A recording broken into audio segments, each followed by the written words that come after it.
Bright future career अकॅडमीमध्ये आपला मनपूर्वक हार्दिक स्वागत। आज आपण दिनदर्शिकामध्ये दिनांकावरून वार काढणे म्हणजे तारखेवरून वार काढणे शिकणार आहोत। तारखेवरून वार काढणे, त्या दिनांकाचा वार काढणे हे शिकणार आहोत। बघा, आता 15 ऑगस्ट 1947 रोजी आपला भारत देश स्वतंत्र झाला, त्याचा सुद्धा आपल्याला वार काढता येतो, किंवा जन्मतारीख असते आपली, डेट ऑफ बर्थ, त्याचा सुद्धा आपला जन्म कोणत्या वारी झाला हे या दिनदर्शिकेवरून कळतं। तर यासाठी आपल्याला 3 गोष्टी माहिती पाहिजे। यासाठी आपल्याला किती गोष्टी माहिती पाहिजे? 3। सुरुवातीला आपल्याला महिन्यांचे कोड अवगत करायचे आहे। इकडे महिना, इंग्रजी महिने किती आहेत? 12। जानेवारी, फेब्रुवारी, मार्च, एप्रिल, मे, जून, जुलै, ऑगस्ट, सप्टेंबर, ऑक्टोबर, नोव्हेंबर, डिसेंबर या महिन्यांना आपण वेगवेगळे कोड दिलेले आहेत। म्हणजे जानेवारीला 0, फेब्रुवारीला 3, मार्चला 3, एप्रिलला 6, मेला 1, जूनला 4, जुलैला 6, ऑगस्टला 2, सप्टेंबरला 5, ऑक्टोबरला 0, नोव्हेंबरला 3 आणि डिसेंबरला 5। आता हे 12ही महिन्याचे 12 कोड आपल्याला माहिती पाहिजे। ते कसं ध्यानात ठेवायचं त्याचं एक सूत्र आहे। आता काय करायचं? 03 03 361 462 50 35 03 361 462 50 35। बघा किती पटकन पास होतं? 03 361 462 50 35 अशा टप्प्याने जर पाठ केला आपण 03 361 462 50 35 तर हे 12 आकडे ज्या क्रमांकाला जो आकडा आहे तो त्या महिन्याचा कोड आहे। समजा आता हे 6 जर म्हटलं तर 6 किती नंबरला आहे? 3 आणि 2 5 6 7 म्हणजे हा जुलैचा कोड आहे। जुलैचा कोड किती? 6। आता हा शेवटचा कशाचा कोड आहे? डिसेंबरचा। डिसेंबरचा कोड किती? 5। असं आपण महिन्याचा कोड आला तर फक्त सुरुवातीलाच पाठ करायचं आहे। 03 361 462 50 35। आता 0 कोड असणारे महिना किती? 0 कोड असं दुसऱ्या पद्धतीने जरी पाठ केलं तुम्ही किंवा ध्यानात ठेवलं तरी चालतं। 0 कोड कोणत्या महिन्याला आहे? फक्त जानेवारी आणि ऑक्टोबर महिन्याला 0 कोड आहे। त्यानंतर एक कोड कोणत्या महिन्याला आहे? मे। 2 कोड कोणत्या महिन्याला आहे? ऑगस्ट। 3 कोड मात्र बऱ्याच महिन्याला आहे। 3 कोड कोणत्या महिन्याला आहे? फेब्रुवारी, मार्च आणि नोव्हेंबर। 4 कोड कोणत्या महिन्याला आहे? 4 कोड जून कोणत्या महिन्याला आहे? जून। आणि 5 कोड कोणत्या महिन्याला आहे? 5 कोड डिसेंबर आणि सप्टेंबर आणि डिसेंबर। वाराचे महिने, वाराचे जे कोड आहेत ते आपण नंतर बघू। अगोदर महिन्यांचे कोड आपण बघितले। सुरुवातीला पहिली गोष्ट माहिती पाहिजे महिन्यांचे कोड। आता दुसरी गोष्ट माहिती पाहिजे आपल्याला वारांचे कोड। वारांचे कोड आपण कसे ध्यानात ठेवायचे? आपल्याला माहिती आहे आठवड्याचे वार किती येतात? 7। रविवार, सोमवार, मंगळवार, बुधवार, गुरुवार, शुक्रवार, शनिवार। तर ध्यानात कसे ठेवायचे?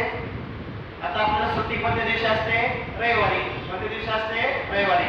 म्हणजे आपण रविवारी आराम करतो, थोडक्यात काहीच करत नाही, शून्य काम। म्हणजे टेक्निकली ध्यानात ठेवायचं। रविवार 0, सोमवार 1, मंगळवार 2, बुधवार 3, गुरुवार 4, शुक्रवार 5, शनिवार 6।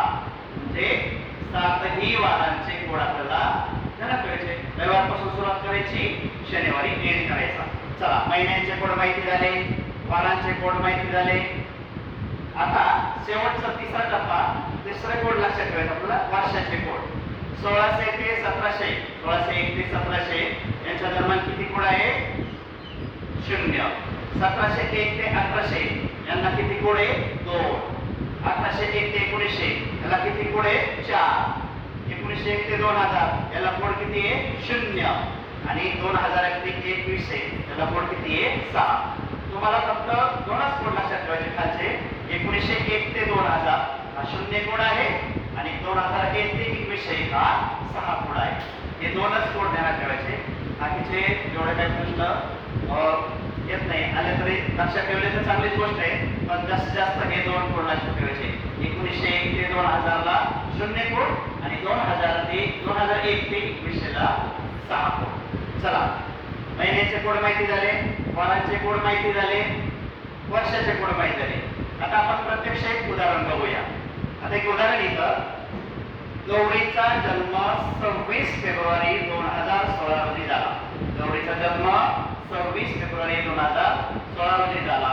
तर तिचा जन्मवार कोणता असेल, म्हणजे ती कोणत्या दिवशी कोणत्या वारी जन्मली हे आपल्याला या कोडवरून करायचं आहे. तुम्ही कोणतीही तारीख काढू शकता.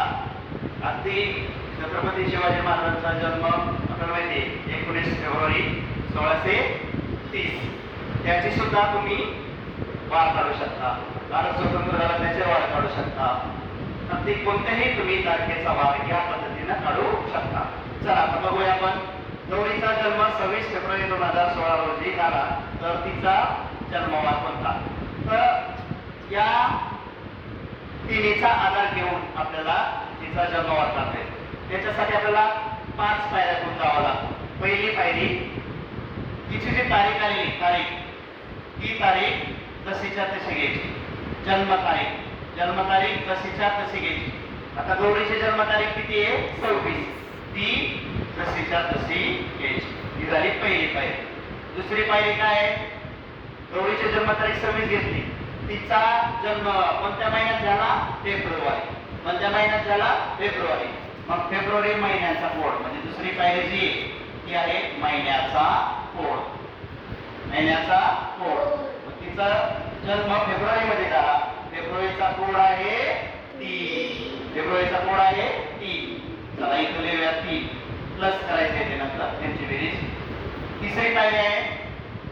आता इथं तिचा जन्मसाल कोणता आहे? 2016. म्हणजे 2001 ते 21च्या दरम्यान हिचा जन्म झालाय. बरोबर आहे की नाही?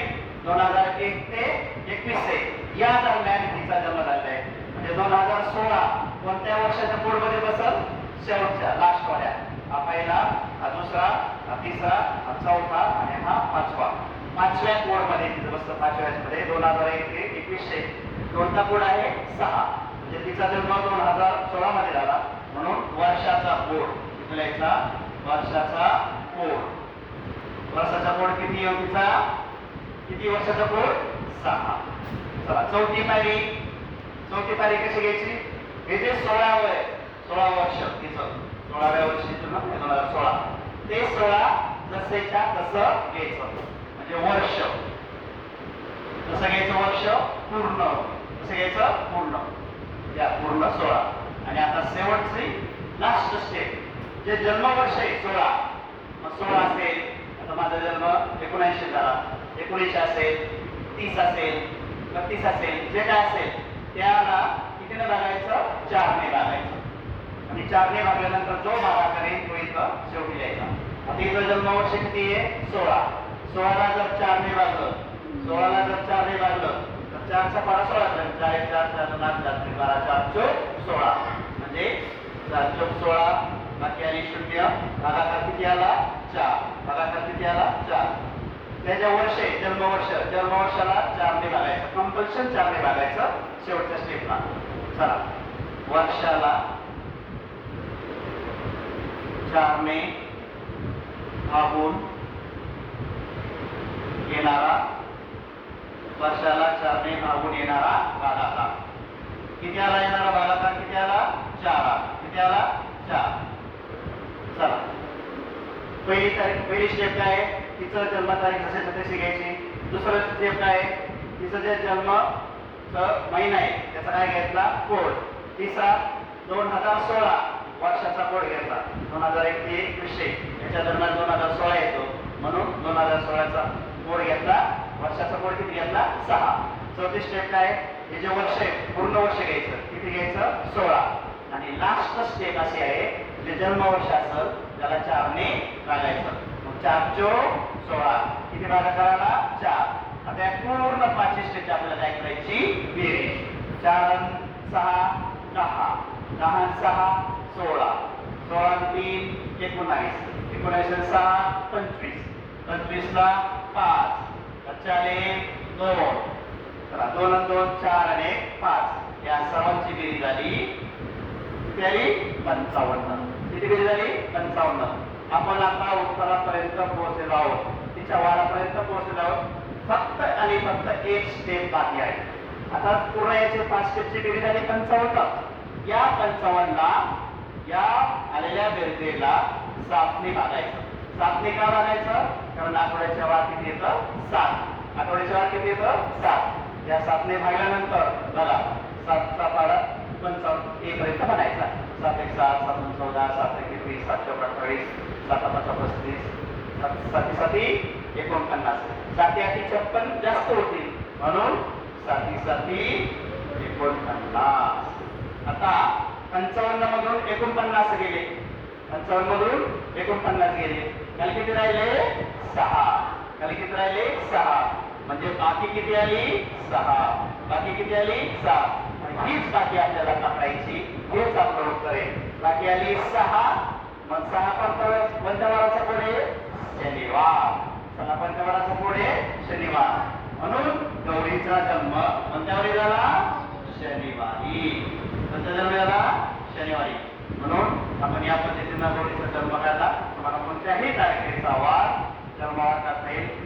उदाहरण काय होतं, गौरीचा जन्म 26 फेब्रुवारी 2016 रोजी झाला तर तिचा जन्मवार कोणता.